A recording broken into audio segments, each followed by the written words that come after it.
Breaking news out of New York City, where just in the last couple of minutes, the judge presiding over Trump's multi-million-dollar civil fraud trial now says he will not permit the former president to testify in his closing arguments.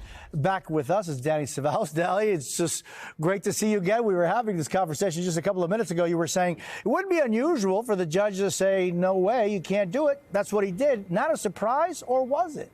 Not surprising at all. In a way, it shows me that Trump is being treated like other folks. And I can tell you that if somebody you'd never heard of was a party and they filed a motion to say, hey, I know I have these lawyers, but I want to give a speech at my closing argument, my civil case as well, that motion would be denied 9 times out of 10, 99 times out of 100.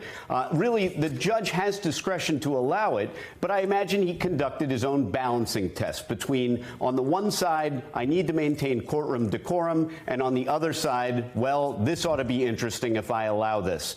And really, courtroom decorum does have to prevail, because he would be giving up just too much control if he allowed Trump a podium to just speak in the format of a closing argument, which is literally a speech. It's supposed to be a summation of the evidence, but Trump isn't going to follow the rules of evidence. He's going to follow the rules of Trump.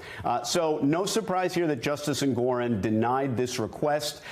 It was just too risky to keep courtroom decorum, and it would have been too difficult to keep Trump in control.